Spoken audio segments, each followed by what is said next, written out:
Boa noite, Dom. Eu me chamo Josué Andrade e tenho 53 anos. Nasci num povoado esquecido do sertão de Pernambuco, rodeado por estradas de terra batida, onde a seca castiga e o gado magro percorre cercas de arame farpado. Minha família era grande, mas pobre. Eu era o segundo de 7 irmãos e todo mundo ali precisava aprender cedo a se virar. Meu pai bebia além da conta, gastava o pouco dinheiro que conseguia em cachaça e sumia por vários dias, deixando minha mãe desesperada para alimentar a nós todos. Ela lavava roupa para as vizinhas, mas recebia quase nada. Quando eu tinha 9 anos, já estava nas ruas, oferecendo serviços de engraxate e vendendo amendoim cozido para contribuir com as contas de casa. Nunca esqueço daqueles dias em que a fome apertava.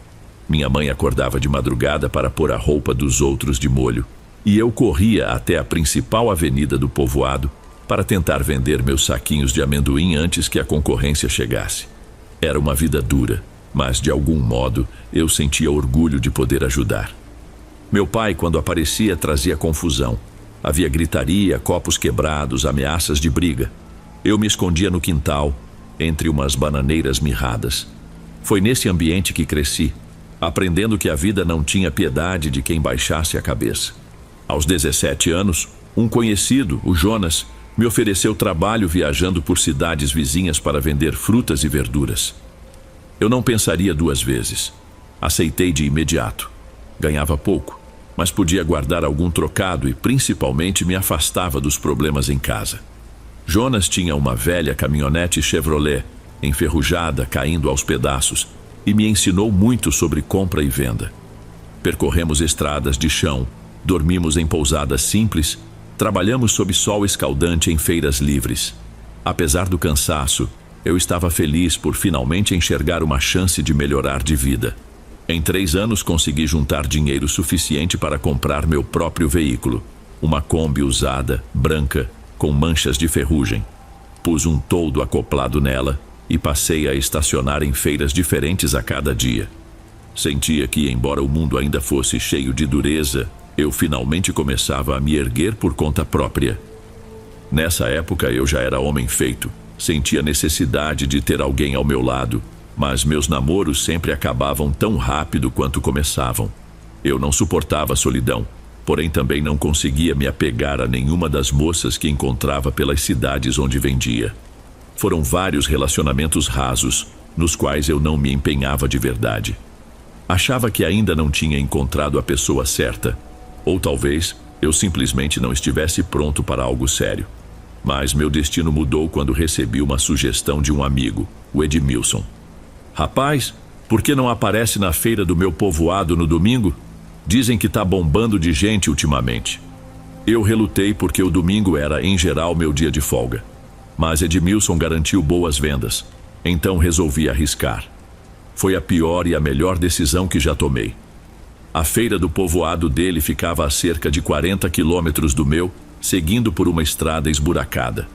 Logo na entrada, já senti um clima diferente. Havia barraquinhas de carne de sol, de milho verde, de artesanato, e um forrozinho tocando alto em uma caixa de som velha. Pessoas simples, mas animadas, circulavam com sacolas cheias de legumes. Mal cheguei, abri minha Kombi, organizei as verduras e os clientes já iam parando, interessadíssimos nos meus preços. Vendi tão bem que decidi voltar no domingo seguinte, empolgado com o movimento. Foi nessa segunda visita que vi Cecília pela primeira vez. Ela devia ter uns 21 anos, pele morena, cabelos pretos e lisos e um sorriso que me desarmou na hora. Estava acompanhada de uma amiga, a Rita, e conversavam animadas. De vez em quando Cecília me olhava de canto de olho. Quando me viu encarando, deu uma risadinha e desviou o rosto tímida. Achei aquilo lindo. Assim que terminei de atender um cliente, caminhei até elas e, fazendo meu melhor jeito de vendedor, soltei uma piada boba sobre minhas laranjas serem as mais doces da região. As duas riram, mas foi a reação de Cecília que me fez sentir um arrepio diferente. Ela me olhava com curiosidade, como se quisesse descobrir mais sobre mim. Troquei poucas palavras naquele dia. Ela estava de saída, mas prometeu voltar num outro domingo para conversar com mais calma. Edmilson comentou: Cuidado, Josué, essa moça aí é cheia de história. Dizem que já foi noiva e deu um balão no rapaz. Sabe-se lá por quê. Fiz pouco caso. Naquele momento só conseguia pensar no olhar firme de Cecília, em seu jeito de falar meio arrastado. Eu queria encontrá-la de novo, custasse o que custasse. No domingo posterior, fui direto para o ponto da feira onde ela costumava ficar. Acabei encontrando somente Rita, que começou a cochichar histórias estranhas, dizendo que Cecília era mulher de olho grande que só procurava homem com dinheiro e que vivia atrás de alguém para bancar seus luxos. Na hora, achei que fosse pura inveja de amiga. Rita parecia gostar de criar fofoca. Além do mais, eu não me considerava um homem rico. Então, se Cecília estivesse interessada em mim, não seria pela minha conta bancária.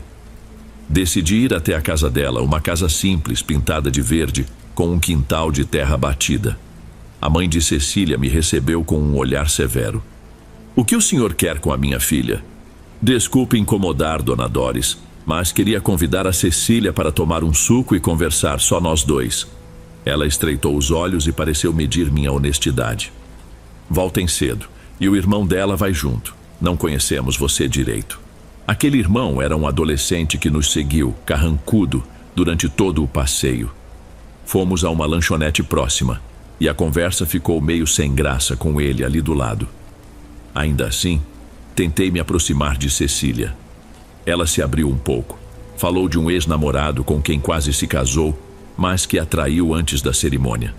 E deixou claro que não tinha interesse em compromisso por enquanto. No fim, me despedi sem beijo, sem abraço. Voltei para casa frustrado, mas não desistiria tão fácil.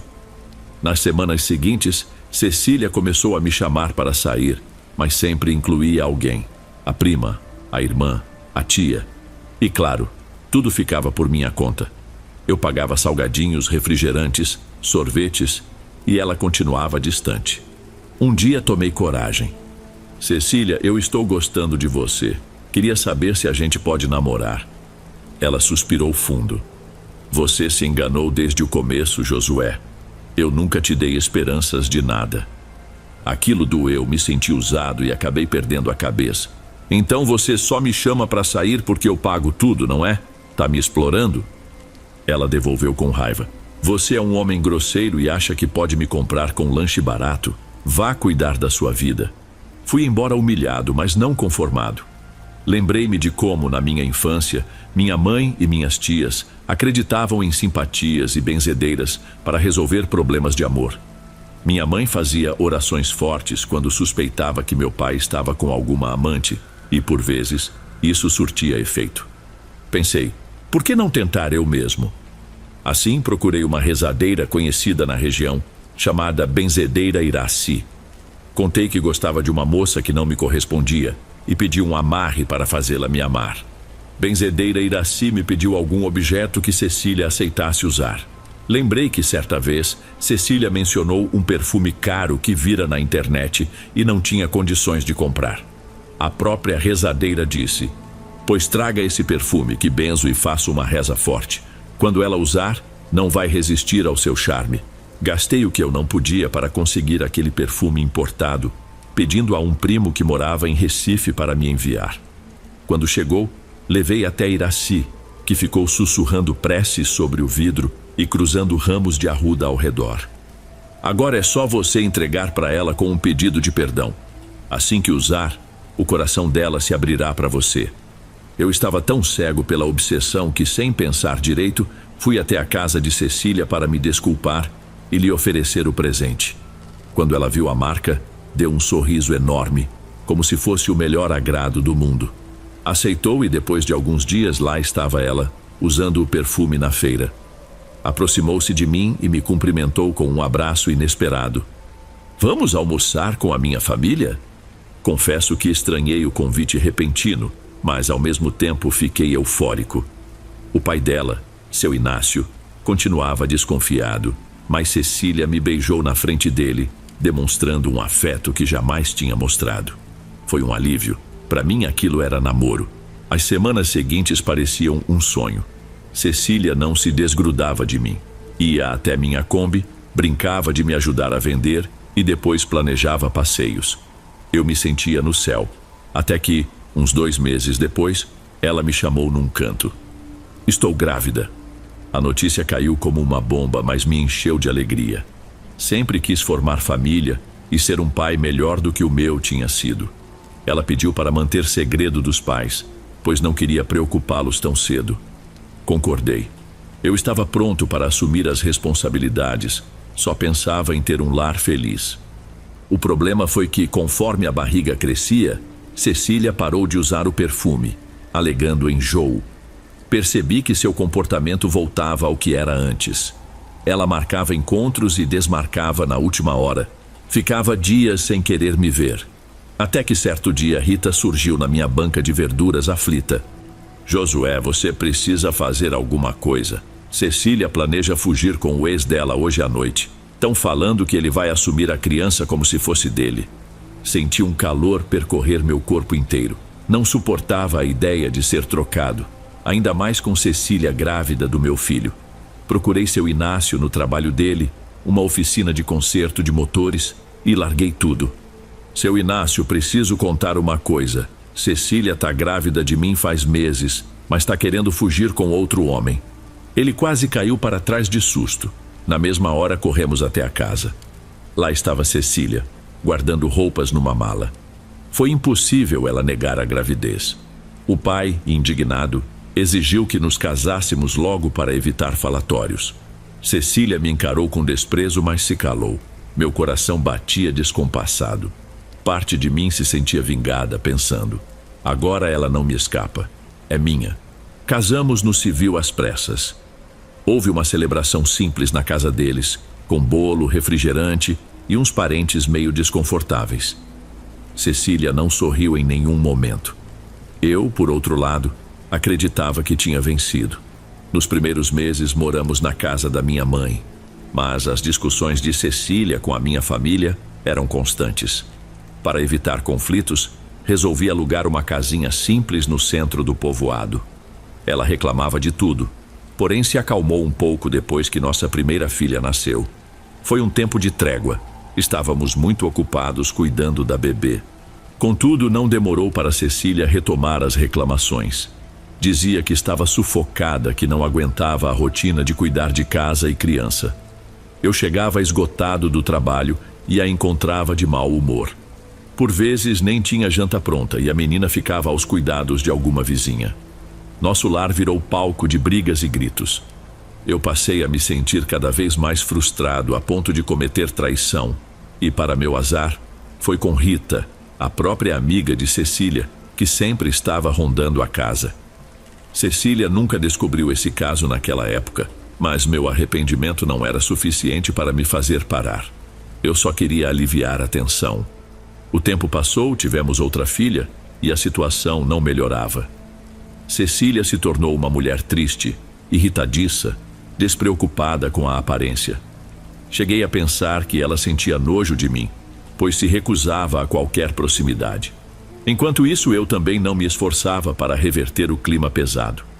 Minhas filhas cresceram num ambiente cheio de acusações e berros.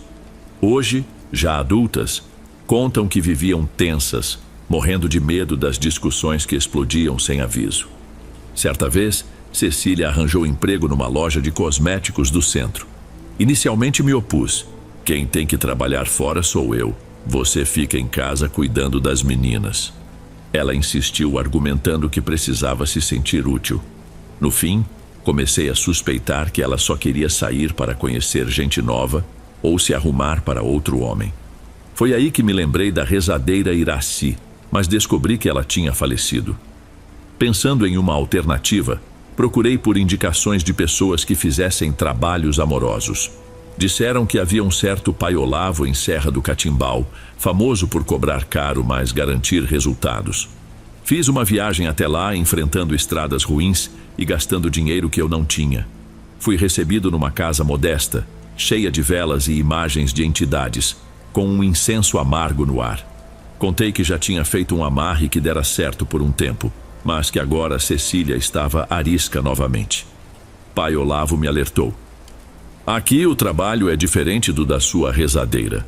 O que ela fez era simples benzimento. O meu envolve entidades mais antigas, sacrifícios e oferendas poderosas.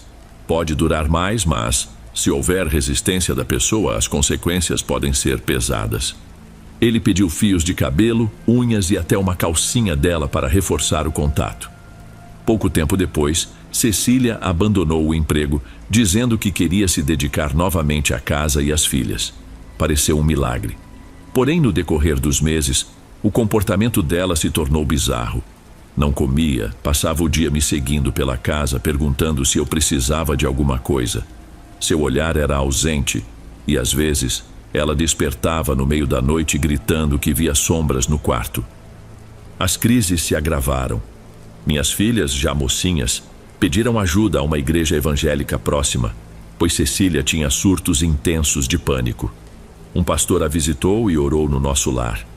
Poucos dias depois, veio uma missionária de fora que impôs as mãos sobre Cecília e afirmou que alguém havia lançado bruxaria contra ela. Gelei na hora, temendo ser descoberto. Mas Cecília concluiu que devia ser inveja de Rita, com quem já tinha tido desavenças, e resolveu se voltar de vez para a religião. Assim que melhorou, me pediu o divórcio. Divórcio? Como assim? Depois de tudo que passamos? Eu não suporto mais. Descobri que Deus tem um propósito para mim, e esse casamento não faz parte dele. Eu neguei, claro. Achava que se ela tinha voltado ao normal, tudo se resolveria. Mas Cecília se mudou para a casa dos pais. Nossas filhas ficaram divididas, porém, aos poucos, começaram a morar mais com ela do que comigo. Eu me vi sozinho, obcecado em reconquistá-la. Passei a ligar, a mandar recados, tudo ignorado. Nesse ínterim ouvi boatos de que Cecília estava mantendo contato com um homem da igreja, um tal de Roberto. Quase morri de raiva. Ao mesmo tempo, lembrava que ela nunca me amou espontaneamente. Foi tudo forçado pelo amarre. Meu orgulho, porém, não permitia que eu desistisse. Procurei então outro especialista em amarrações, indicado por um colega de infância. Esse novo sujeito, conhecido como Seu Horácio, morava na periferia de Garanhuns e dizia que, além de desfazer feitiços antigos, poderia criar um laço inquebrável entre mim e Cecília. Fui à casa dele, simples, pintada de azul, decorada com velas e objetos religiosos. Expliquei meu drama, ressaltando que eu não queria adoecê-la como antes. Ele cobrou caro, pediu fotos, roupas usadas, cabelo e restos de unha, além de itens meus, para formar um elo. Foram várias sessões ao longo de um mês, até que ele me mandou esperar em silêncio. Cecília, segundo ele, sentiria uma saudade irresistível e voltaria para mim sozinha. Esperei pacientemente, mas nada aconteceu. Muito pelo contrário. Ouvi dizer que Cecília planejava se casar com Roberto. Enquanto isso, seu Inácio, o pai dela, que havia me obrigado a casar rapidamente antes, agora já não falava mais nada comigo. Apenas lançava olhares de reprovação quando me via na rua. Ele até chegou a comentar com minha mãe que lamentava ter nos apressado tanto, pois as brigas e o mal-estar só se agravaram. Mas eu evitava contato direto com ele, com medo de ser confrontado sobre meu comportamento. Quando fui tirar satisfação com Seu Horácio, ele alegou que precisávamos de um reforço. Eu já estava endividado. Mesmo assim, vendi alguns pertences. Um colchão extra, uma geladeira de isopor onde guardava alimentos para a feira. E paguei a tal etapa final. Dessa vez ele organizou uma cerimônia noturna, fazendo um círculo de sal no chão e sacrificando um galo, coletando o sangue numa cumbuca. Senti meu estômago embrulhar ao ver aquilo. Ele mergulhou um cordão no sangue e pediu para eu amarrar numa foto de Cecília, dizendo que selaria nosso vínculo. Saí de lá em choque, mas com a esperança de ver algum resultado. O tempo passou e só recebi notícias de que Cecília continuava frequentando a igreja, agora mais envolvida do que nunca, e se preparava para casar num cartório local. Eu me senti traído pelo destino. Tanta reza, tanta macumba, tanta despesa e nada. Até que num domingo, circulou o rumor na feira de que Seu Horácio havia fugido, perseguido por gente que ele enganara. Foi aí que vi que tudo não passava de golpe. Fiquei arrasado, carregado de culpa e arrependimento. Minha Kombi estava quase sem manutenção. Minhas dívidas só cresciam. Eu já não conseguia trabalhar direito. Passava os dias sonhando acordado, pensando em vingança ou em outra forma de trazê-la de volta. Era um homem falido em todos os sentidos. Minhas filhas, preocupadas, tentavam se aproximar, mas eu as afastava, dizendo que elas apoiavam demais a mãe. Minha filha mais velha, a Milena, foi a primeira a dizer que eu precisava de um psicólogo. A mais nova, a Soraya, repetia que Deus tinha um caminho para mim, que eu deveria me arrepender dos meus erros e seguir em frente. Eu ignorava tudo. Um dia, Soraya me encontrou sentado no chão da casa que eu alugara, rodeado de pratos sujos, cheiro de mofo, contas atrasadas. Ela chorou, pedindo que eu aceitasse o divórcio de uma vez, para pôr fim ao martírio. Pai, a mãe não vai voltar. Acredita em mim, você precisa se libertar. Demorei a admitir, mas comecei a ver que eu não tinha mais alternativa. Meu irmão do Rio Grande do Norte chegou a sugerir que eu me mudasse para lá, para recomeçar. Mas isso implicava resolver todas as pendências, assinar a papelada da separação e devolver a casa. Cecília, inclusive, havia avisado que se eu não cooperasse amigavelmente, partiria para a via judicial. Senti o golpe final. Eu não queria que ela se casasse com o outro, mas não havia nada que eu pudesse fazer. Quando recebi a intimação formal, percebi que era hora de cair na real. Procurei um amigo advogado, o Danilo, e pedi para ele analisar o processo. Ele me explicou que era um divórcio simples, já que as filhas estavam crescidas e Cecília não pleiteava muitos bens. Bastava assinar de comum acordo para encerrar aquilo sem brigas longas ou caras. Marquei um encontro no escritório dele. Chegando lá, vi Cecília pela primeira vez em meses. Ela estava magra, com roupas discretas, mas aparentava uma serenidade que me atingiu em cheio. Não havia rancor em seus olhos, apenas distância. Danilo explicou os termos do acordo. Ela concordou sem hesitar. Quando chegou minha hora de assinar, senti a mão tremer. Lembrei de cada golpe baixo, cada ritual, cada cheiro de vela e de incenso queimando. A gravidez, os surtos, as traições. Entendi que o que começou errado não terminaria de outro jeito. Assinei. Ela me desejou boa sorte e saiu, deixando um envelope com fotos antigas das meninas. Eu o abri quando cheguei em casa e chorei como não chorava desde a infância. Havia sorrisos verdadeiros ali, momentos em que a vida ainda me parecia cheia de esperança. Alguns dias depois, Soraya veio me visitar e contou que a mãe ia mesmo casar com Roberto, talvez até se mudar para outro estado. Estranhamente, desejei que ela fosse feliz, pois não adiantava alimentar ódio. A dor ainda doía, mas eu estava livre de uma ilusão. Soraya me falou de um amigo que queria abrir uma barraquinha de salgados e precisava de um sócio. Vi ali uma oportunidade para recomeçar. Vendi a Kombi, paguei parte das dívidas e investi o restante na pequena lanchonete improvisada na rua principal. Foi um alívio ocupar meu tempo de forma honesta, conversando com clientes e sentindo-me útil outra vez.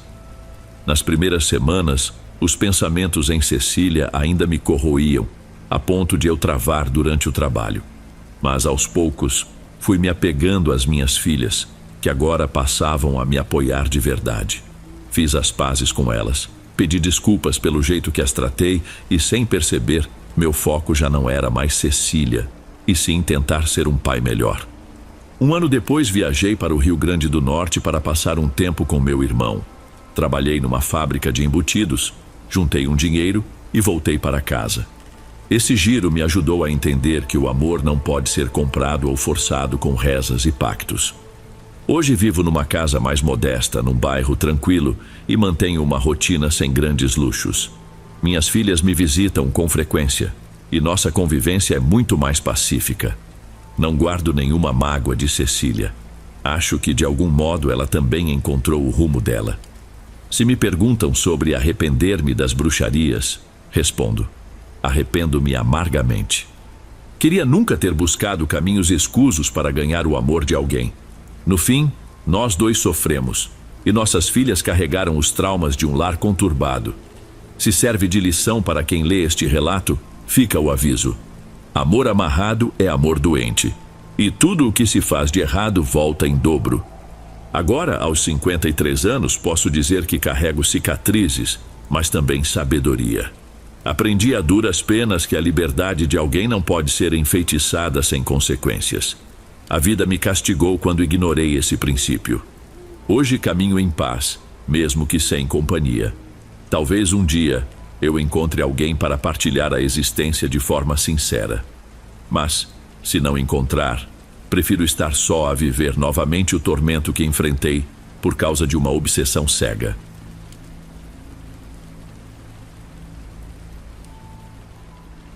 Antes de irmos para o próximo relato, se você é novo por aqui, não se esqueça de se inscrever no canal e ativar o sininho para receber as próximas histórias.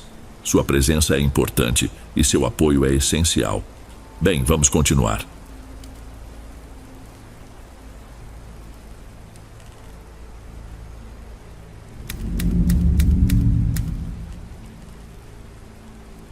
Boa noite, Dom.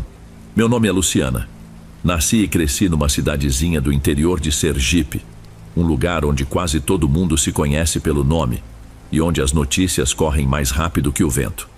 Escrevo este relato para que as pessoas entendam como a inveja e a maldade podem, de maneira sutil, se infiltrar na vida da gente e causar estragos irreparáveis. Se você ler até o fim, espero que consiga tirar algo de útil da minha história, ou ao menos entender que certas tragédias às vezes escapam da nossa compreensão. Nasci numa família simples, que vivia essencialmente do plantio de mandioca e da criação de umas poucas galinhas. Nossa casa ficava num terreno de terra batida, cercado por mato e arbustos. Eu passava os dias ajudando nos afazeres, pegando água no poço, varrendo o terreiro e lavando roupa no rio, que ficava a uns 20 minutos de caminhada. Tinha uma infância pacata e acreditava na bondade das pessoas. Porém, quando fiz 18 anos, conheci Cícero e tudo começou a mudar. Cícero era uns 4 anos mais velho que eu, filho de um casal trabalhador que morava num sítio próximo. Ele e o pai, seu Damião, vendiam frutas e verduras na feira principal do município. Sempre que eu ia comprar jerimum ou abóbora para minha mãe, ele conversava comigo, sorrindo daquele jeito meio tímido. Conquistou minha simpatia porque era educado e nunca me olhava com malícia. Pouco tempo depois, começou a frequentar a minha casa. Meus pais aprovaram o namoro, pois viam nele alguém esforçado e respeitoso. Em poucos meses, eu me vi perdidamente apaixonada. Quando completei 19 anos, descobri que estava grávida. A notícia nos pegou de surpresa, mas Cícero logo conversou com os meus pais, assumindo a responsabilidade. Nos casamos num pequeno cartório da região e, para nossa sorte, seu Damião e Dona Eulália, minha sogra, decidiram nos dar um pedaço de terreno deles. Era uma área de uns 15 por 20 metros no canto do sítio, onde ficava uma casinha antiga de taipa. A princípio, não tinha luz elétrica nem água encanada, mas ficamos tão felizes que nada disso importava. Reformamos aos poucos.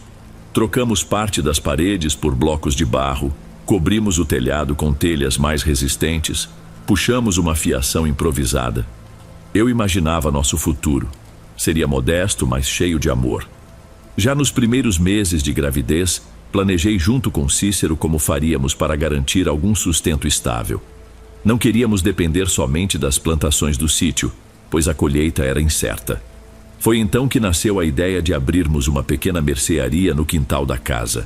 Ali vendíamos arroz, feijão, farinha, açúcar, óleo, temperos e um ou outro produto de limpeza. O pouco dinheiro que tínhamos guardado foi investido nesse primeiro estoque.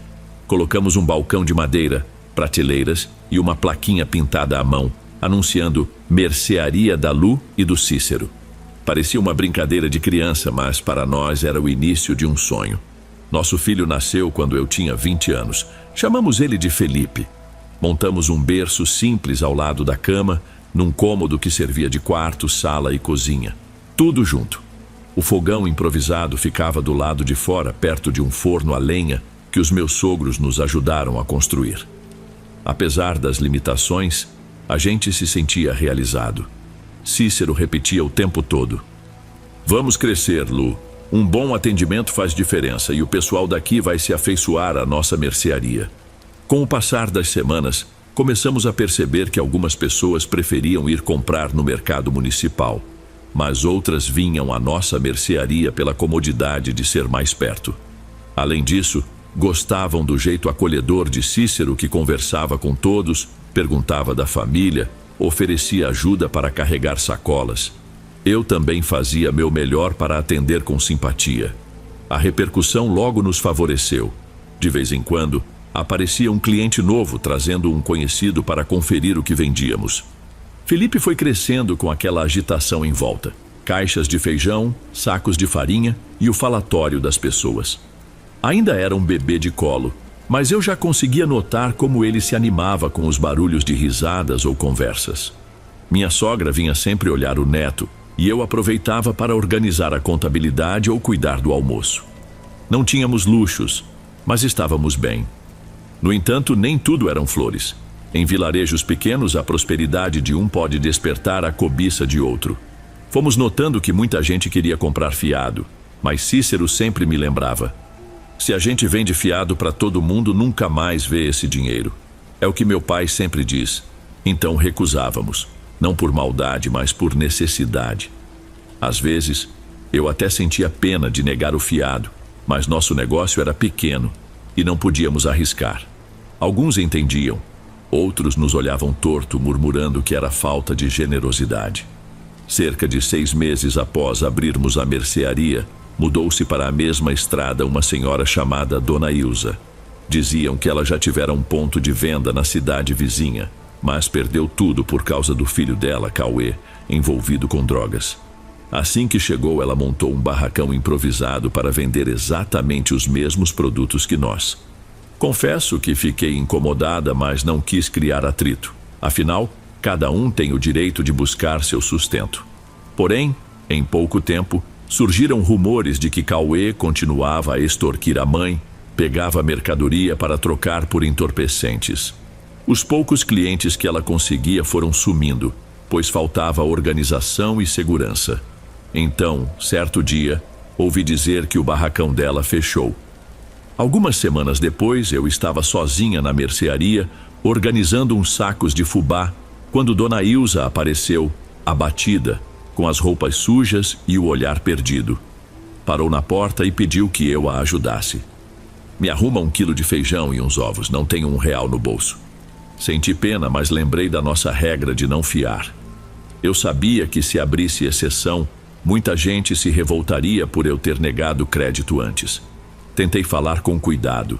Desculpa, Dona Ilza, mas não posso dar fiado, espero que entenda. Ela me olhou com raiva, os lábios tremendo. Murmurou algo que soou como uma maldição. Vocês vão pagar por isso, que a vida cobre sua falta de compaixão. Estremeci.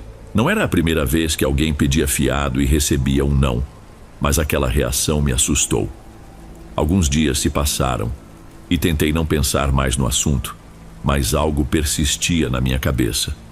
Aquele tom de rancor, o jeito como ela pronunciara as palavras. Contei a Cícero, que tentou me acalmar. É só gente frustrada, Lu, não se preocupe. Vamos continuar seguindo nosso caminho. No entanto, não tardou para as coisas começarem a ficar estranhas. Numa manhã, ao abrir a porta da mercearia, me deparei com uma cabeça de galinha cortada, coberta de sangue seco, bem no batente. Ao redor, havia um pó escuro que parecia cinza misturada com terra. Gelei. Não era incomum encontrar animais mortos no interior, mas aquela cena estava muito específica, quase ritualística. Chamei Cícero, que também se espantou. Que diabo é isso? Ele pegou um pano velho, recolheu tudo e jogou num matagal. Tentou me tranquilizar, dizendo que podia ser obra de moleques querendo assustar a gente. Mas, por dentro, eu sentia um aperto, como se algo me dissesse que não era um simples trote. 2 dias depois apareceu outro objeto bizarro, um vidro com um líquido vermelho dentro, cheio de pedaços de algo indefinido, enrolado em panos pretos. Parecia uma oferenda ou algum tipo de feitiço. Aquilo me deu calafrios. Lembrei imediatamente das histórias que ouvira desde criança, sobre pessoas que recorriam a rezas fortes, simpatias ou até bruxaria para prejudicar os outros. Ninguém dizia abertamente que fazia trabalho de macumba ou coisa semelhante, mas na surdina havia quem acreditasse nessas práticas para acabar com inimigos ou rivais. Passei a ter pesadelos constantes, sonhando que alguém invadia nosso quarto de noite, se aproximava do berço de Felipe e o puxava pelos braços. Acordava aos gritos, suando, e Cícero também despertava assustado. Ele tentava me acalmar, mas percebi que ele mesmo andava tenso. Numa dessas madrugadas me abraçou e sussurrou: "Não vamos deixar nada acontecer com Felipe." Tentei me agarrar àquela promessa. No entanto, logo Cícero começou a mudar. Dizia que se sentia fraco, sem energia, com dores nas costas. Antes, ele carregava sacos de farinha ou caixas de refrigerante sem dificuldade. Agora, mal conseguia levantar uma caixa de sabão em pó sem se queixar. O semblante dele ficou pálido, como se uma exaustão constante o dominasse. Pedi que fosse a um posto de saúde, mas ele dizia que não tínhamos dinheiro para médicos particulares e que o atendimento público era demorado. Resolvia empurrar a situação com a barriga. Com a fraqueza de Cícero, a mercearia passou a sofrer. Ele se confundia nos trocos, perdia o fio da meada durante as vendas, entregava a mercadoria sem cobrar ou cobrava errado. Alguns clientes honestos devolviam o dinheiro extra ou avisavam do equívoco, mas outros se aproveitavam. Fiquei aflita tentando assumir o balcão enquanto ainda cuidava de Felipe, que estava com quase 1 ano de idade. Nessa época, minha amiga Cecília começou a me visitar para dar uma força. Ela também morava ali perto e conhecia minhas apreensões. Fez várias orações comigo e sugeriu: "Por que você não procura uma benzedeira? Sei que você não acredita muito nessas coisas, mas não custa tentar."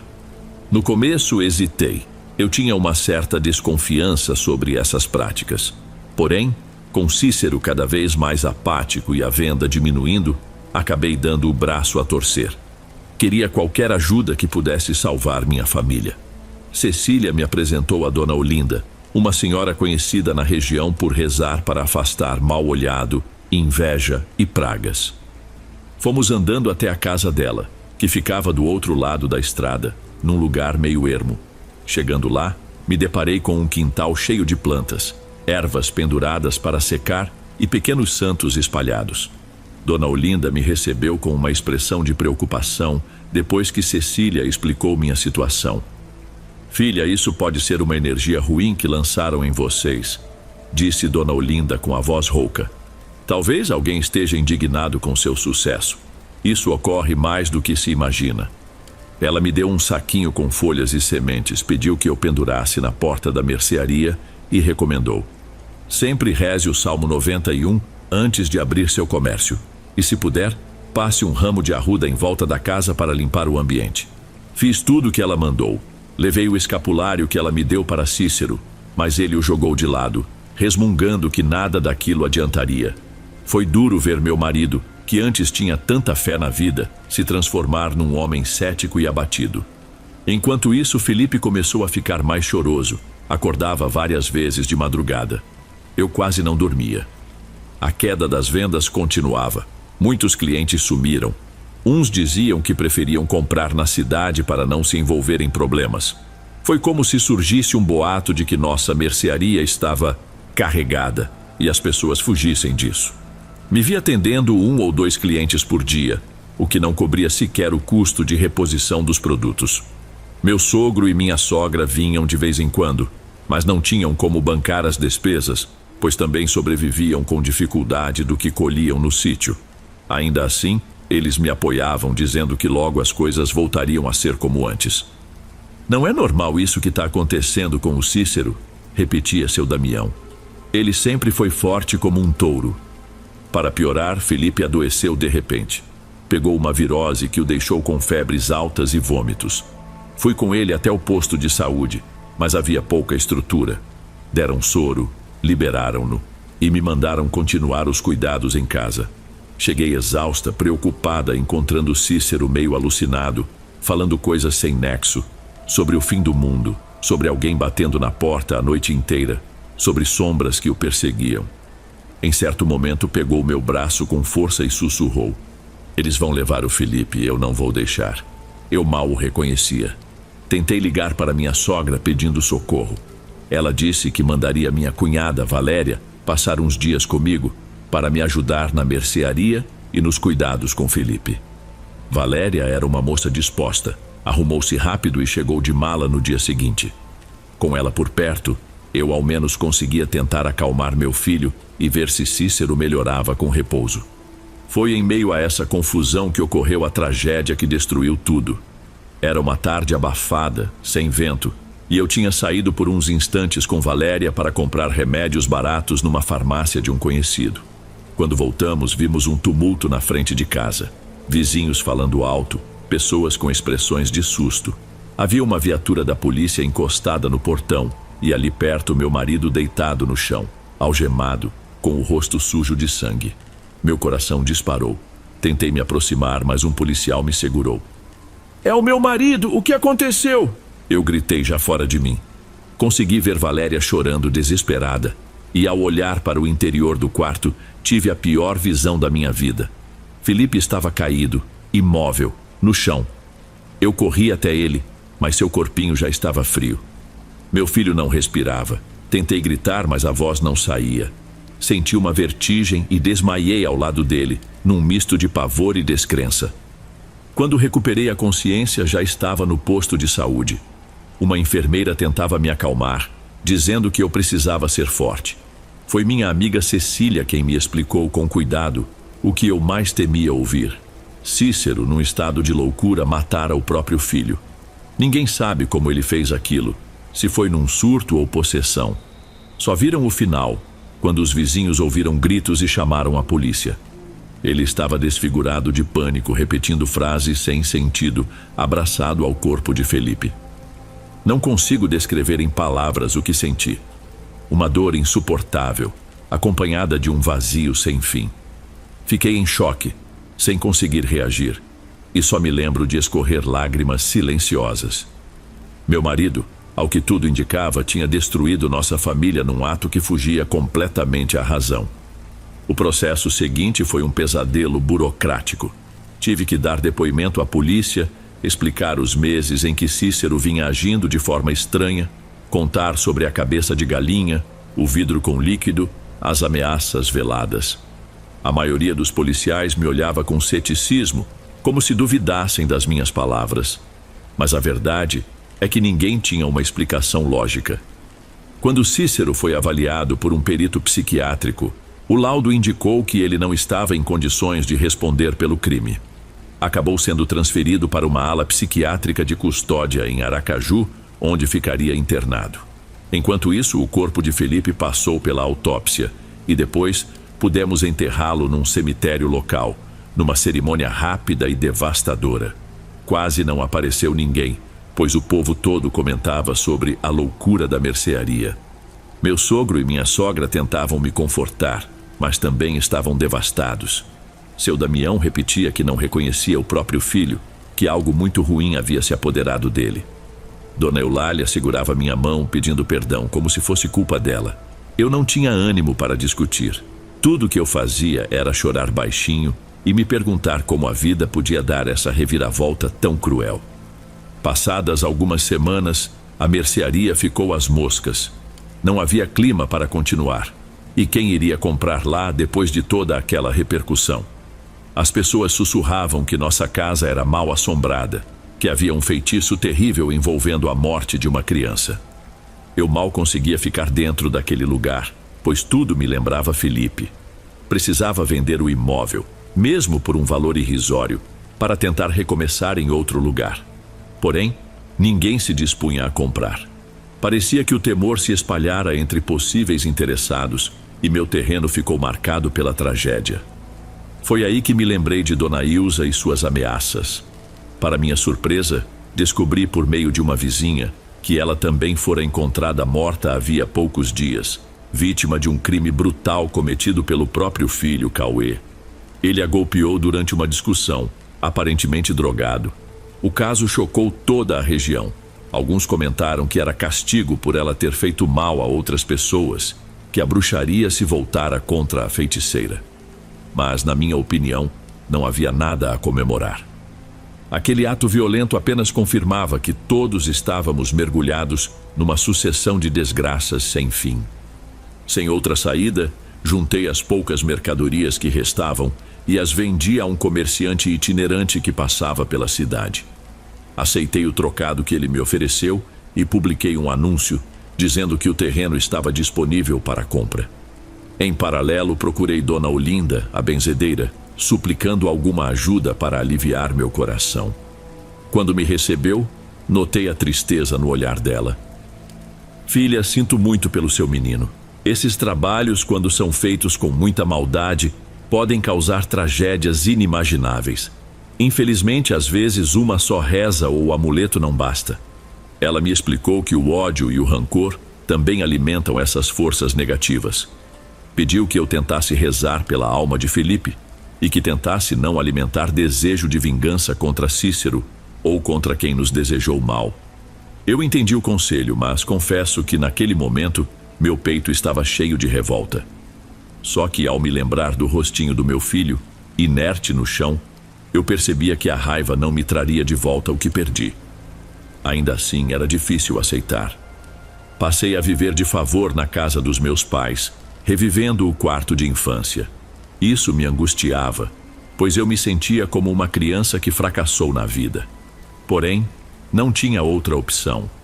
Depois de um tempo, um comerciante de fora, especializado em comprar propriedades baratas, apareceu e aceitou ficar com a nossa casa por uma quantia bem menor do que gastamos para construir e reformar.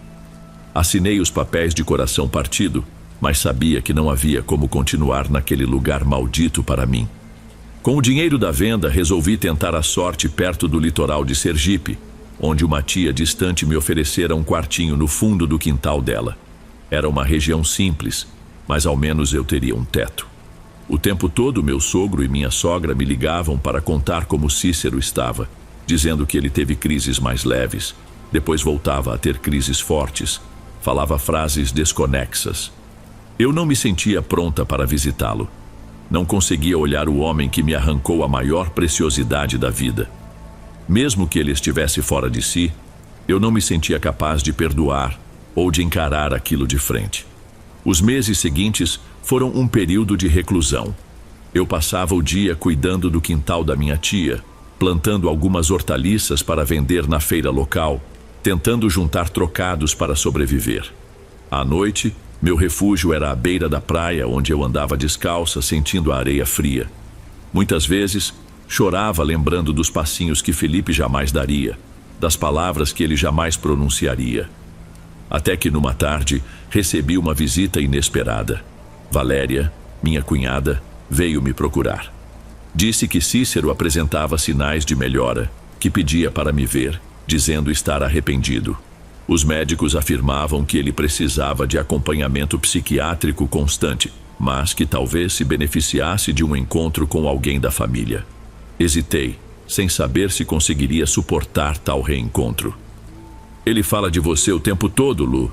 Diz que uma voz mandava proteger Felipe das sombras, mas que acabou cometendo o pior ato possível, explicou Valéria, com lágrimas nos olhos. O que eu poderia responder? Parte de mim queria entender o que se passava na cabeça dele.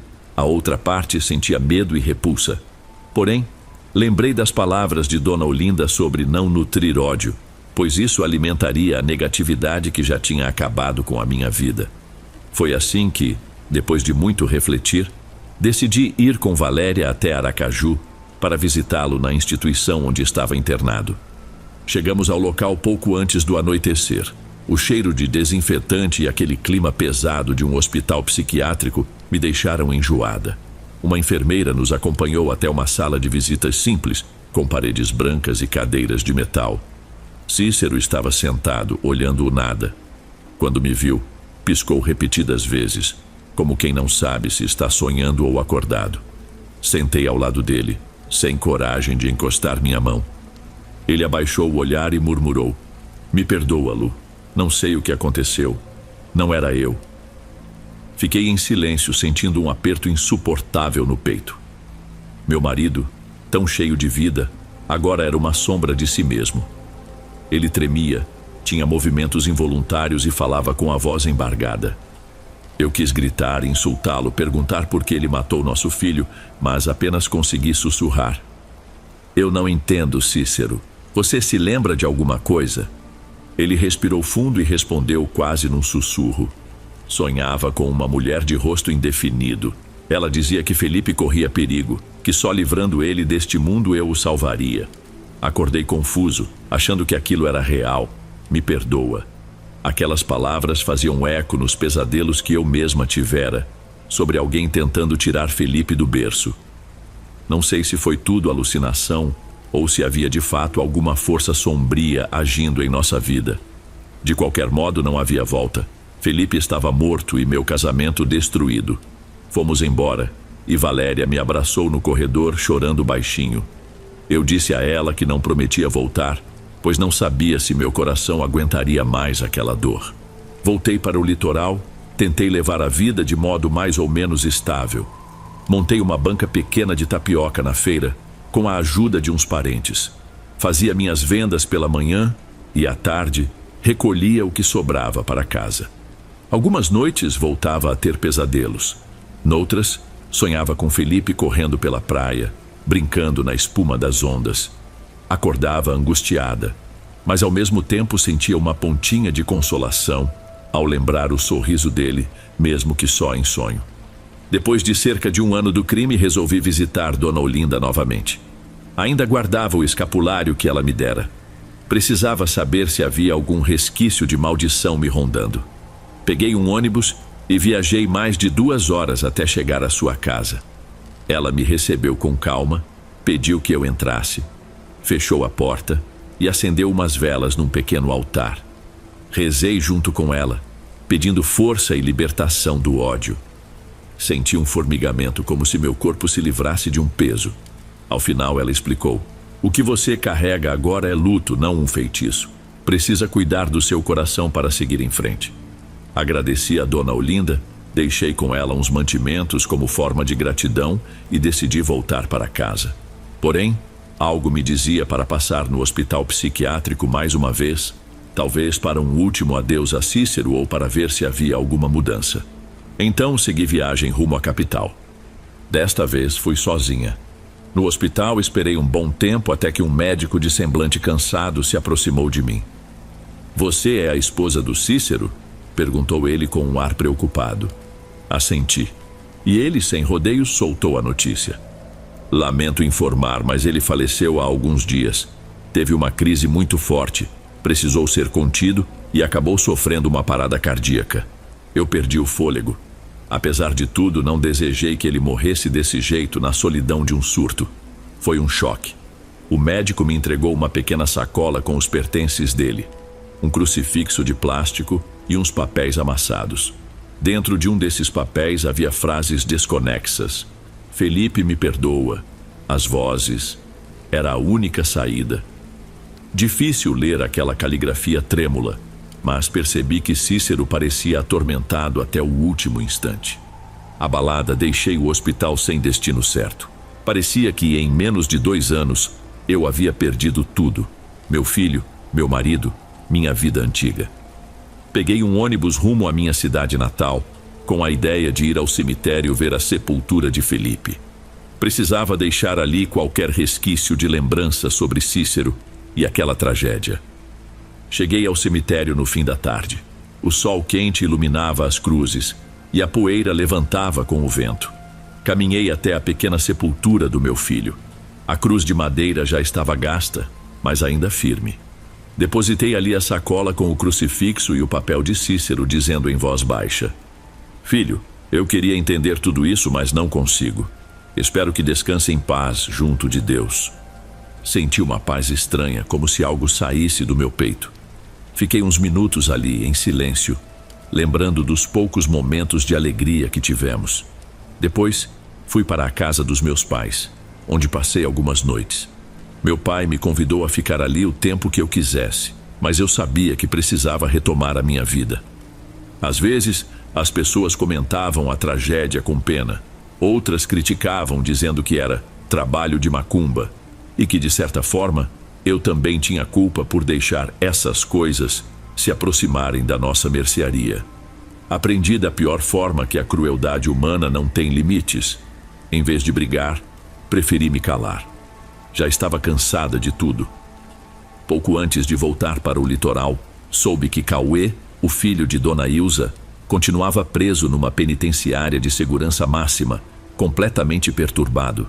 Diziam que ele ouvia vozes, batia a cabeça contra a parede, gritava que as almas o perseguiam. Muita gente associava isso a troco do que ele e a mãe haviam feito. Se isso era verdade ou não, jamais saberei.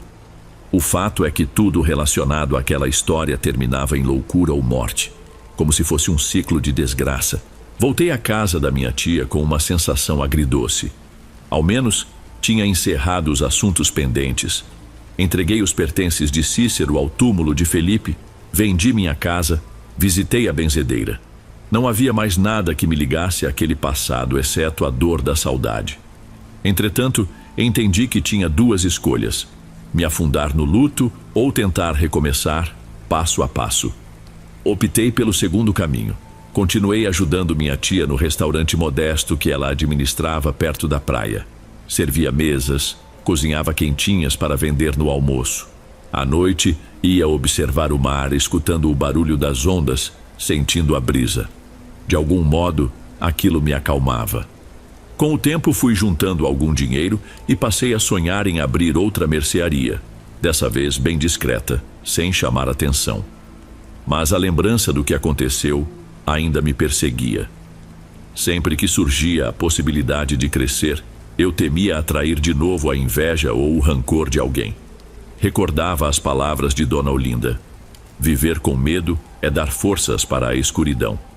Então, decidi que se um dia eu tentasse algo novo, faria minhas orações de proteção e teria cuidado para não despertar ressentimentos alheios. Uns meses depois, comprei um colar simples de concha numa feirinha de artesanato. Minha tia disse que aquilo poderia simbolizar um novo recomeço, um amuleto do mar. Na mesma noite, abri um caderno velho e, à luz de um abajur, comecei a escrever toda a história que vivi, desde o namoro com Cícero até a morte de Felipe e o fim dele no hospital psiquiátrico. Foi doloroso, mas ao colocar as palavras no papel, me senti um pouco mais leve. Percebi que precisava tornar público meu relato para alertar outras pessoas sobre como a inveja, combinada com maldade, pode ser devastadora, seja por bruxaria, mal olhado ou mesmo pela pura hostilidade humana. Não sei quanto tempo ainda vou sentir essa dor que me acompanha. Tenho dias mais tranquilos e outros em que despenco num vazio de tristeza.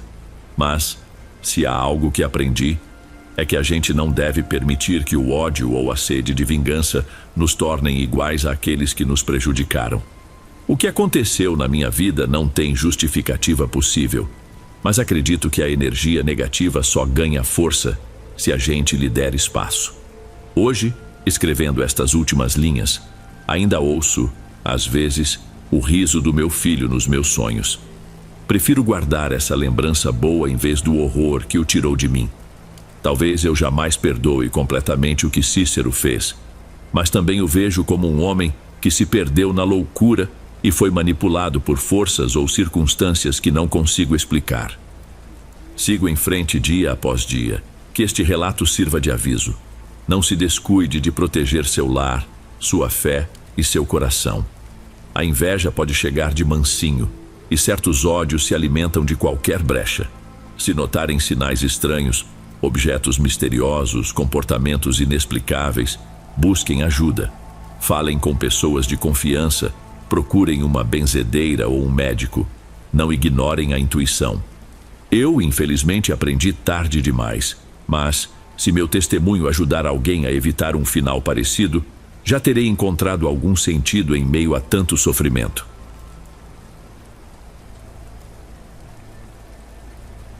Se estiver gostando dos relatos, não se esqueça de já deixar o seu like, ele é muito importante. Bem, vamos continuar.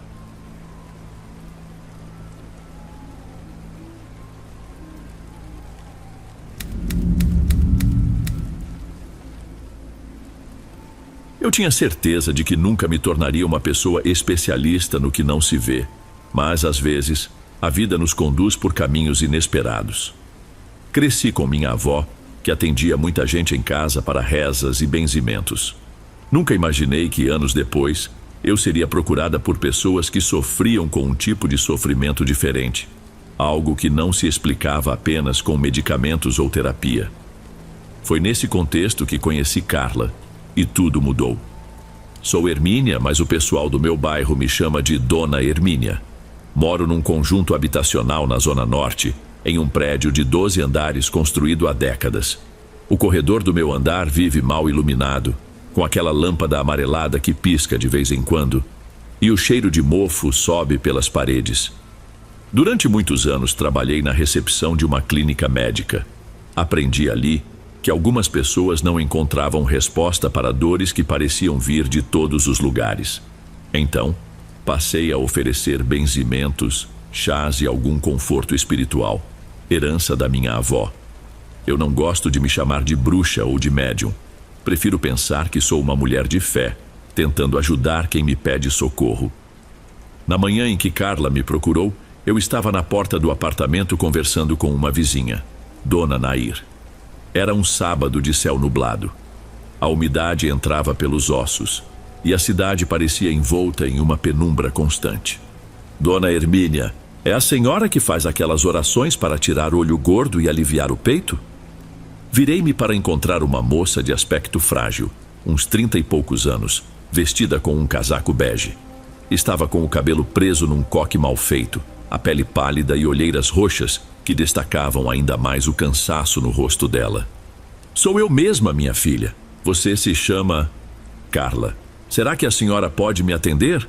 É urgente. A urgência com que Carla falou me pegou de surpresa. Ela olhava para os lados, como se temesse alguma coisa escondida no corredor. Despedi-me de Dona Nair e deixei Carla entrar. Fechei a porta em silêncio e a conduzi à sala onde costumo receber as pessoas que me procuram. É um espaço pequeno, mas aconchegante.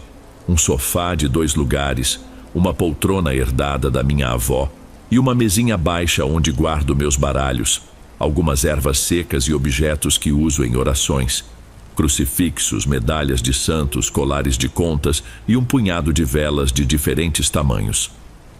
Carla se sentou, mas não largou a bolsa que trazia. Parecia nervosa, segurando-a contra o peito como se fosse um escudo. Faz uns dias que não durmo direito.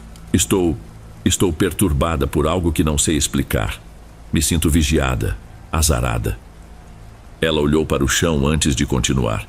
Parecia escolher as palavras com cuidado. Tudo começou há mais ou menos 3 meses, quando meu marido ficou estranho do nada. O nome dele é Renato. Ele trabalhava como autônomo, só que, de repente, arrumou uma vaga em outro estado. Foi tudo muito rápido, quase sem a minha participação. Ele se mudou faz cerca de 1 mês, deixou a casa para trás. A gente mal se fala, e desde então as coisas ficaram ainda piores. A voz dela saiu trêmula ao falar do marido. Senti que por trás daquela partida havia um problema maior. Nos últimos dias, minha rotina virou um pesadelo. Me sinto fraca, tudo dá errado. Bati o carro, perdi meu celular, várias coisas se quebraram lá em casa. Além disso, sinto como se tivesse algo no quarto durante a noite. Eu acordo e juro que vejo uma sombra no canto. Pode parecer loucura, mas o medo me paralisa. Enquanto Carla falava, observei seu semblante. Aquela expressão de quem vive no limite, quase sem forças para continuar, me tocou profundamente. Sempre fui boa em perceber energias. É algo que herdei da minha avó.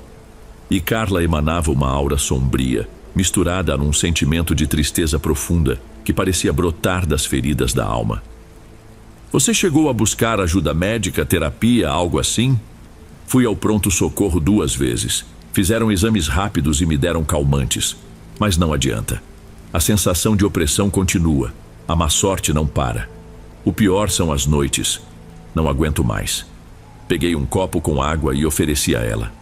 Carla bebeu de um só gole. Senti que ela precisava apenas ser ouvida. Eu posso tentar te ajudar, mas antes me conta. Você tem alguma tradição religiosa? Ou alguém na família que mexe com rezas ou simpatias? Ela balançou a cabeça negativamente. Minha mãe fazia orações de vez em quando, acendia velas para São Judas Tadeu e para Nossa Senhora Aparecida. Nada muito intenso. Eu cresci rezando um Pai Nosso antes de dormir, mas nunca me envolvi em rituais. Às vezes a gente pode abrir portas sem perceber. Pode ser que não seja seu caso, mas há forças que se alimentam do nosso desespero. Quando estamos muito fragilizados, é mais fácil algo ruim se instalar na nossa vida. Carla suspirou baixando a cabeça. Eu só queria minha vida de volta. Aproximei-me e coloquei a mão sobre as dela. Vamos com calma. Primeiro vou ver se consigo identificar alguma energia negativa. Tenho um pêndulo que uso para testar o ambiente, ver como vibra. Você topa começar com isso? Ela concordou e eu me levantei indo até a mesinha. Peguei um pêndulo de quartzo transparente pendurado no puxador da gaveta. Ainda era o mesmo que pertencia à minha avó. Vou precisar que você segure o pêndulo por uns instantes. Concentre-se no que está te afligindo. Carla ficou em silêncio, olhos fechados, segurando o pêndulo. Observei o movimento da pedra, pendendo de um lado para o outro. Um leve tremor percorreu meu braço. Senti um arrepio na nuca, mas tentei permanecer firme. Não era algo definitivo, mas percebi que havia sim uma energia estranha rondando Carla. Está pesado aqui, dona Hermínia? Perguntou ela, a voz quase sumindo. Sinto algo denso, como se estivesse grudado em você. É como uma sombra que te segue. Carla começou a chorar baixinho. Em muitos casos, as pessoas choram porque se sentem compreendidas quando ouvem uma confirmação de que não é tudo da cabeça delas. Entreguei um lenço de papel e esperei que ela recuperasse o fôlego. Vou precisar ir até a sua casa, se você permitir. Às vezes o ambiente guarda rastros do que está acontecendo. Carla me deu um olhar de alívio. Eu estava torcendo para a senhora dizer isso. Não sei mais o que fazer. Sinto que aquela casa está me sufocando. Fui até lá na tarde do dia seguinte, domingo, por volta das 3 horas, com uma bolsa cheia de ervas, um borrifador com água de arruda e alecrim, velas de 7 dias e um pequeno frasco com óleo bento. O bairro onde Carla morava ficava a mais ou menos 30 minutos de ônibus do meu. Era um conjunto de casas geminadas, algumas pintadas, outras com a fachada descascada. A dela era a de número 8 na 3ª rua à direita e parecia deserta.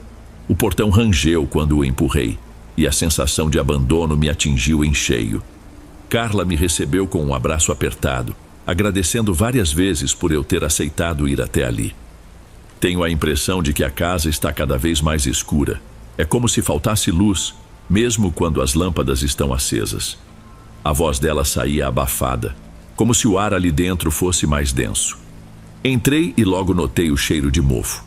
As janelas estavam fechadas e a sala era quase toda tomada por móveis escuros que pareciam não ver manutenção havia muito tempo. Havia marcas de infiltração nas paredes e algumas manchas escuras no teto. Carla me levou até a cozinha, onde uma goteira pingava num balde. Fiquei incomodada com a atmosfera pesada que pairava no ar. O lugar inteiro transmitia a sensação de que algo fundamental faltava ali, como se a própria casa estivesse deprimida. Era o meu marido que cuidava dessas infiltrações. Agora tudo ficou parado, quase não tenho forças para lidar com isso, explicou Carla, revirando um pano de prato nas mãos. Respirei fundo, pedindo mentalmente proteção. Tirei do bolso o meu pêndulo e andei pela casa. Vou só sentir como andam as energias de cada cômodo. Você me acompanha, sim? Ela concordou, embora eu percebesse o temor no rosto. A sala, o corredor e a cozinha estavam impregnados de uma angústia forte, mas foi ao entrar no quarto do casal que senti algo diferente, quase palpável. O ar parecia mais gelado e por um instante me senti tonta. Apoiei a mão na parede para não perder o equilíbrio. Carla percebeu e correu para me ajudar. Meu Deus, a senhora está bem? Estou bem, só me deu uma fraqueza repentina. Olhei ao redor, me esforçando para manter a calma. A cama estava toda desarrumada, com lençóis amassados, como se alguém tivesse acordado naquela manhã após um pesadelo. Nas paredes, nenhum quadro, Nenhuma foto de família. Era tudo cru, vazio, sem sinal de vida. Peguei o borrifador de água de arruda e borrifei nos cantos do quarto, rezando baixinho. Carla me observava, abraçando a si mesma como quem sente muito frio. Nesse quarto você costuma ver a tal sombra? Quase todas as noites. Ela aparece naquele canto perto do guarda-roupa. Fica imóvel. Eu tento gritar, mas não consigo. Fico paralisada. Passei a mão naquele canto da parede com cuidado, como se tentasse captar algo invisível. Tive uma espécie de aperto no peito, mas nada que eu pudesse chamar de sobrenatural em voz alta. Talvez fosse apenas a opressão que Carla sentia se transferindo para mim. Terminei de borrifar a água de arruda e voltei para a sala. Precisava me recompor. Eu ainda não sei o que é. Pode ser uma energia negativa que tomou forma na sua mente, ou pode ser algo que está de fato interferindo no seu espaço. Vamos tentar uma limpeza simples agora, e depois continuamos durante a semana. Carla confirmou com a cabeça, mantendo-se calada. Enquanto acendia as velas brancas e passava o óleo bento nas portas, recitava orações que aprendi com minha avó e outras que fui coletando ao longo dos anos. Pedia proteção a Nossa Senhora Aparecida, São Jorge, Santa Rita. Falava alguns versículos bíblicos que me vinham à memória. O objetivo era despertar a casa, trazer luz e claridade para o ambiente, ainda que sutil. Depois de uma meia hora, paramos para descansar. A noite já se anunciava e Carla confessou que sentia medo de ficar sozinha ali. Se quiser, posso ficar um pouco mais, mas não posso dormir aqui hoje. Ela pegou o celular, pensou em chamar alguma amiga. Por fim, escolheu não incomodar ninguém. Talvez eu enfrente isso melhor se estiver sozinha. Não quis insistir. Recomendei que ela deixasse uma vela acesa num pires na sala, num local seguro, claro, e mantivesse a janela do corredor aberta para o ar circular. Avisei que voltaria na quinta-feira seguinte, no fim da tarde, para continuar o trabalho de limpeza e rezas. Antes de sair, Carla me encarou com um olhar que quase implorava para eu não a abandonar. Não se preocupe, vou voltar, qualquer coisa me ligue. Ela me acompanhou até o portão, olhando a rua vazia. Uma vizinha passou rapidamente, acenou de forma mecânica e continuou apressada. Então, segui meu caminho de volta, com a cabeça cheia de pensamentos e o coração pesado.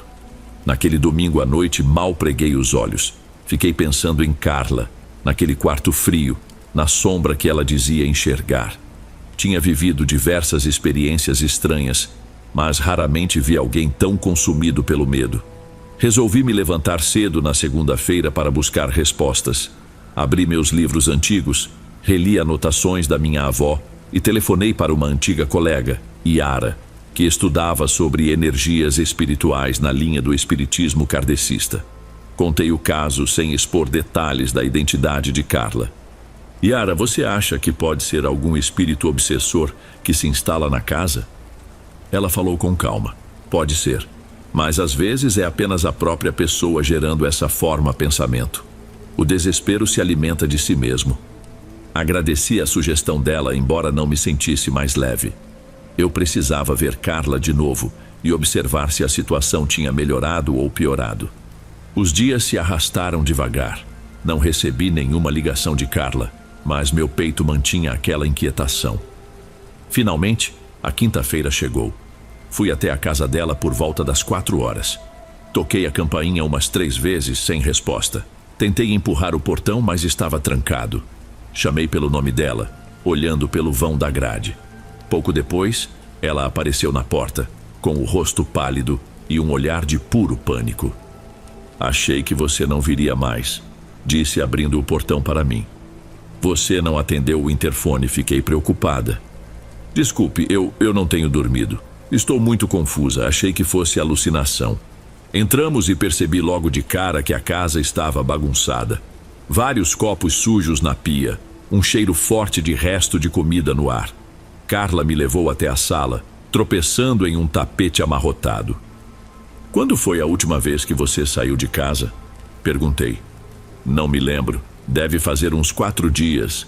Desculpe a desordem, não tenho ânimo nem para lavar a louça. Coloquei a mão nas costas dela, tentando demonstrar apoio. Ela estava com o corpo tremendo levemente, como se tivesse febre. Sentiu alguma melhora com as orações e a limpeza que fizemos no domingo?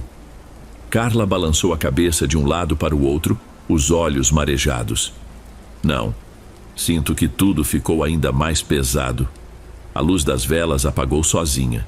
Teve uma noite que ouvi batidas na parede. Quando vim verificar, nada estava lá. Ela olhou para cima como se visse algo no teto. E a sombra continua. Fico em choque, paralisada. É horrível. Senti um arrepio. Aquilo exigia ações mais fortes. Abri a bolsa com ervas, velas e crucifixos que trouxera comigo e dispus tudo na mesinha de centro da sala. Vou tentar uma limpeza mais profunda. É importante que você me acompanhe. Vamos rezar juntas. E lembre-se, mantenha a calma. Não ceda ao pânico. Carla parecia insegura, mas concordou. Juntas começamos a percorrer a casa. Usei um incenso de alecrim e arruda que aprendi a preparar numa feira de religiões de matriz africana. A fumaça se espalhava pelos cômodos e eu pedia proteção a São Miguel Arcanjo, repetindo mentalmente: livrai-nos de todo o mal. Amém. Carla acompanhava, ainda que com a voz trêmula. Cada cômodo merecia um cuidado especial. Na sala, deixei uma vela acesa em cima de um pires branco, pedindo luz para dissipar qualquer influência ruim.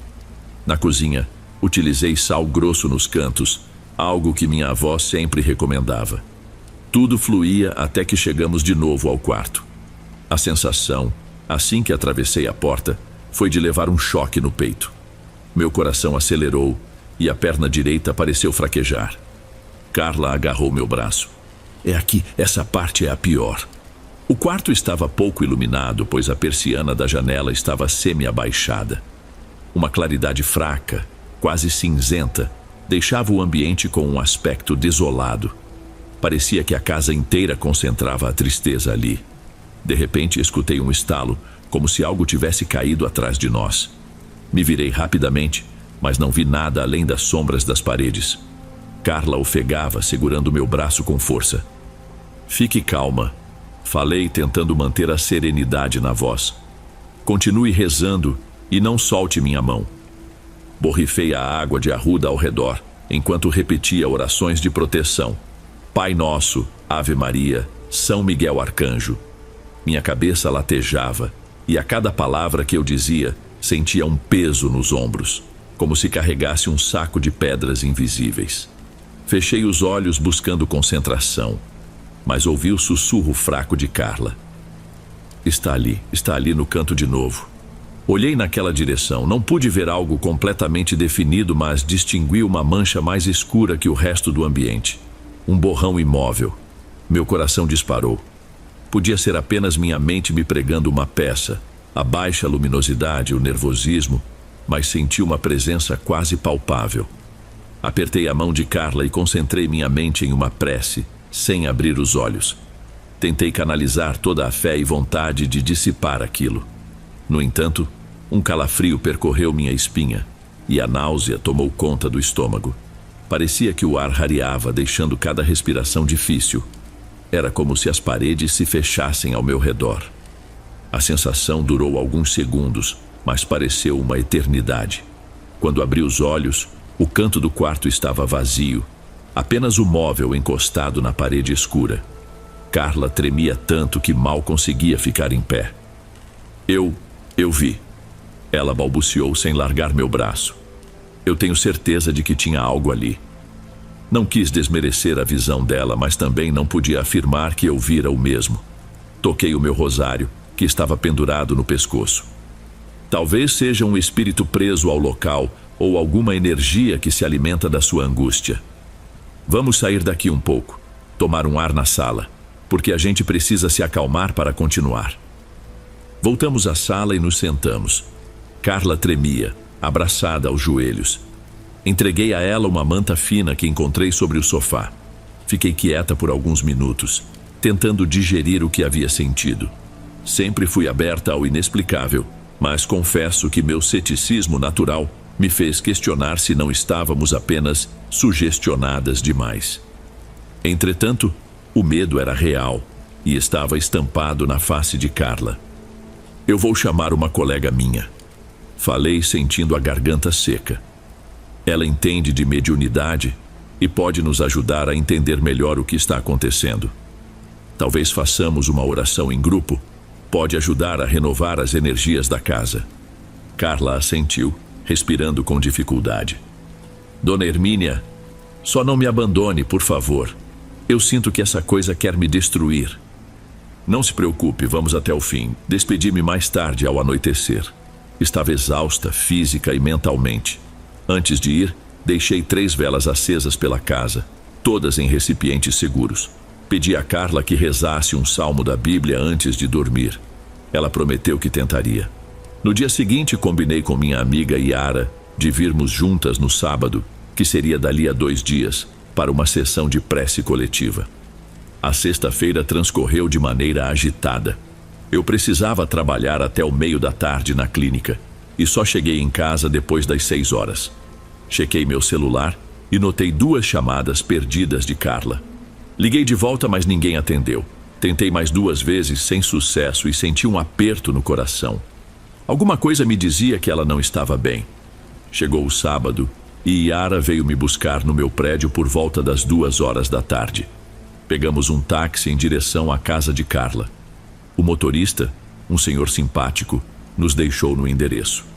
Paguei a corrida e ficamos ali em frente à casa com a sensação de que algo ruim tinha acontecido. O portão estava encostado, a porta da sala entreaberta. Chamamos pelo nome de Carla, mas nenhum sinal de vida.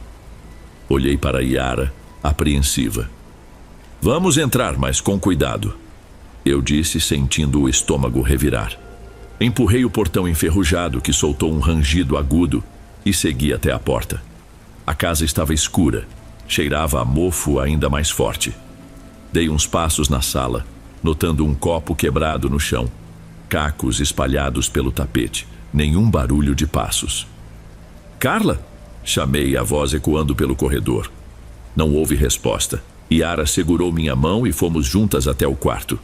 Empurrei a porta com cuidado, mas não vi nada além das mesmas paredes vazias, a cama ainda mais revirada e, sobre o criado mudo, uma vela derretida até o fim. Parecia que a casa tinha sido abandonada às pressas. Foi então que notei a bolsa de Carla largada num canto, ao lado do guarda-roupa. Peguei-a, desesperada. Dentro havia a carteira dela, com documentos, dinheiro, tudo intacto. Dona Hermínia, olha aqui! Chamou Yara de volta à sala. Ela segurava um celular que aparentava estar sem bateria. Estava embaixo do sofá. Sentimos um arrepio. Por que Carla teria saído sem bolsa, sem celular? Yara disse que poderíamos tentar ligar para algum contato. Porém, sem bateria, nada feito. Tentei raciocinar em meio à ansiedade. Olhei ao redor, esperando encontrar algum bilhete ou sinal de que Carla tinha saído por vontade própria. Mas a casa estava em total desordem, como se alguém tivesse se debatido ali. Fiquei paralisada por alguns instantes, sem saber o que fazer. Um pressentimento me dizia que algo terrível ocorrera durante a noite. Peguei o celular de Yara para ligar para a polícia, mas antes que discasse, ouvimos vozes na rua.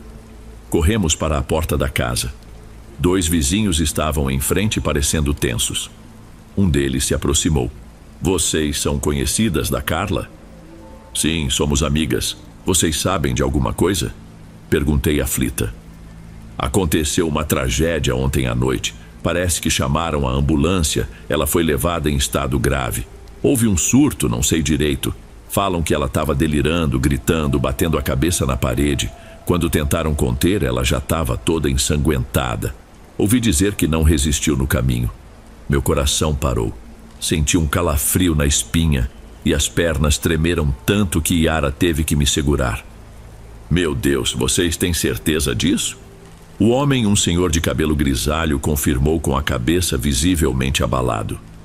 Soube que ela faleceu na ambulância quando chegaram ao hospital. Era tarde demais. Fui tomada por uma tristeza devastadora. Sentia o gosto amargo de culpa na garganta por não ter estado ali na hora em que Carla mais precisou. Yara também ficou sem reação. Agradecemos aos vizinhos e voltamos para dentro da casa, que agora parecia um túmulo vazio. O silêncio pesava. Hermínia não podia imaginar que isso fosse acontecer, disse Yara, me abraçando. Eu me afastei com os olhos cheios de lágrimas. Não conseguia conter o choro. Ela me ligou ontem, eu não atendi a tempo. Fiquei presa no trabalho. E agora ela... A voz embargou e as lágrimas correram livres. Ficamos ali por alguns minutos pensando no que fazer. A única certeza que eu tinha é que aquela casa exalava uma sensação de impotência, como se a escuridão impregnada nas paredes risse da nossa dor. Talvez não houvesse entidade alguma, apenas a solidão e o desequilíbrio de Carla, que culminaram numa tragédia. Ou quem sabe realmente existia uma força sombria, alimentada pelo sofrimento dela. Naquele momento, nada importava além do fato de que perdemos uma vida preciosa e que a angústia dela não teve solução. Peguei um último olhar da sala deserta. Lembrei de quando cheguei dias atrás e a vi tão frágil, rogando por ajuda. Uma revolta cresceu dentro de mim, misturada à sensação de fracasso. Vamos embora, Yara. Não tem mais nada que possamos fazer aqui. Deixei para trás as velas, o sal grosso e as orações que tanto me esforcei para trazer. Subi no táxi de volta, ainda meio atordoada, rezando silenciosamente para que Carla tivesse finalmente encontrado paz em algum lugar. Desde então, nunca mais passei em frente àquela casa. Dizem que ela segue vazia, as janelas fechadas, o portão trancado com cadeado. O que aconteceu com Carla permanece uma lembrança que me assombra. Uma lição dolorosa de que há coisas que estão além do nosso controle. Eu continuo ajudando pessoas que me procuram, mas agora tenho ainda mais respeito pela linha tênue que separa o que é visível do que não é. E em noites de insônia, me pego olhando para o canto do meu quarto, com receio de enxergar uma sombra. Como se a história de Carla, de alguma forma, ainda estivesse me acompanhando, lembrando-me de que a maior escuridão muitas vezes mora nos labirintos da nossa própria mente, ou em algo além dela. Ei pessoal, obrigado por ouvirem. Clique no sininho de notificações para ser alertado de todas as futuras narrações. Lanço vídeos novos todos os dias por aqui.